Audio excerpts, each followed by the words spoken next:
You've been lied to your entire life. Every self-help book, every motivational reel, every good vibes only quote on your feed has been feeding you the same poisonous idea, that if you just think positive enough, you'll be okay. But here's what nobody's telling you. That belief is the exact reason you feel worse than ever. In the next 5 minutes, I'm going to show you why the happiest, most grounded people you know are not the ones who wake up and choose joy every morning. They've discovered something counterintuitive, something that feels wrong at first, but once it clicks, it changes how you handle everything. Let me ask you something real quick. Have you ever felt anxious, and then felt anxious about being anxious? Like, why am I like this? I should be fine. Other people seem fine.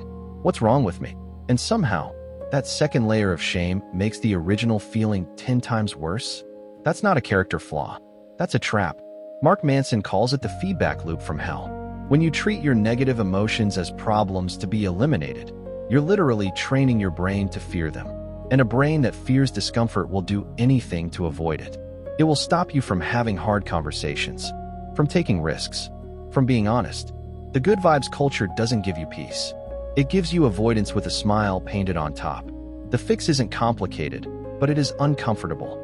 And that's exactly why most people never do it. Instead of asking, how do I stop feeling bad?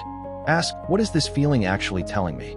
That single reframe is worth more than 100 motivational quotes. But here's the thing. Knowing about the trap doesn't mean you know how to escape it. Because the real problem isn't the emotions themselves. It's the values driving them. And that's where things get really interesting. Okay, real talk. You know what everyone's actual goal is in life? To have no problems, no drama, no debt, no difficult people, just clear skies forever. And that's the most dangerous goal you could possibly have. Because here's what Manson figured out, and what took me way too long to understand. A happy life isn't a problem-free life. It's a life with problems worth solving. Think about it. A gym session is suffering. Job interviews are suffering. Building a business, raising a kid, learning a skill, all painful. But if the thing on the other side matters to you, the suffering means something. The person who's addicted to positive vibes is actually addicted to the absence of discomfort. And that's a shallower life, not a better one. The question Manson forces you to ask is this: what kind of pain are you willing to sustain? What problem are you okay struggling with, day after day, because the thing at the end is worth it? That question cuts through all the noise. It tells you exactly what you actually value versus what you just think you should value. And that leads us to the part one promised you at the beginning. The piece that actually determines whether any of this changes your life, or just becomes more content you scroll past. Here's the brutal truth that nobody wants to say out loud.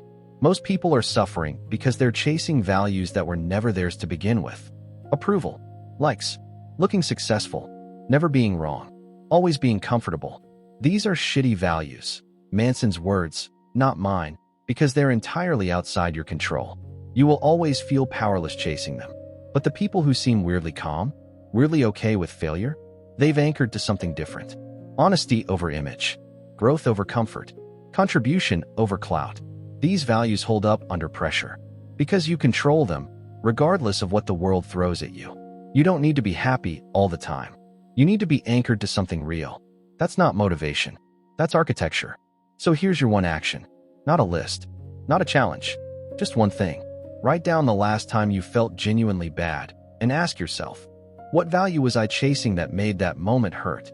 Was it approval? Control? Being seen as successful? Because once you can name the value, you can decide if it's actually worth your pain. The goal was never to feel good all the time. The goal was to stop wasting your suffering on things that don't deserve it. You've got a limited number of F***ck's to give. Give them to something that earns them.